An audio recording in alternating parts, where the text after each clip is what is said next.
The sun was dipping low across the golden plains of Texas. The wind brushed through tall grass, and the smell of earth filled the air. A young woman walked alone along the dusty road.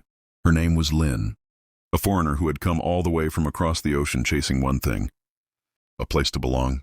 Her boots were worn, her dress simple, but her eyes carried fire. She stopped in front of a wooden sign nailed to a fence post. It read, "Help wanted, ranch hand, room and meals included." That ranch belonged to Jack Carson, a quiet, broad-shouldered rancher known for his stubborn silence and hard work. He'd lost people, dreams, and a part of himself along the way, until the day Lynn showed up at his door. When he opened it, he stared, surprised. You want to work here?" he asked gruffly. Lynn nodded softly. "Yes, sir. I can work hard. I learn fast." "This isn't a cafe job," Jack warned. "It's mud, sweat, and cattle. You'll break before you last a week." She met his eyes and said, steady but calm, "I didn't come here to survive, sir. I came here to live." That answer caught him off guard. Within days, the town started whispering, "Carson hired a foreign girl." They laughed, judged, whispered at the bar, at the diner, in church.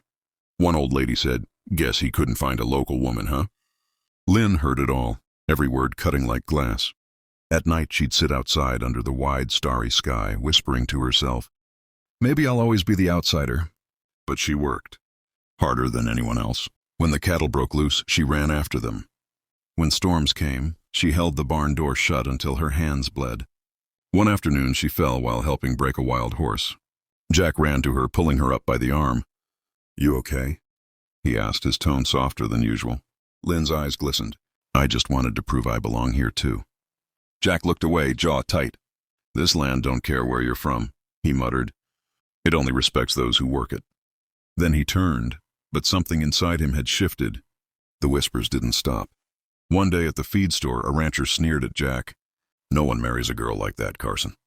She ain't one of us." Lynn heard that. Her chest tightened, but she didn't cry. That night, when the sky was deep and quiet, she stood by the fire and said to Jack, her voice trembling but firm, "No one marries a girl like me, sir. But I can give life. I can bring warmth, care, and family where there's none." Jack froze. The words hit him like thunder. He didn't speak, but something in his eyes, something long buried, began to flicker. And that's where their story truly began. Days passed in silence, but the air between them had changed. Jack would catch himself watching her, the way she tied her hair, the way she hummed softly while milking the cows. And every night her words echoed inside his mind. "I can give you a family." Then one night a storm rolled in, a loud, wild, and merciless. Lightning tore across the sky.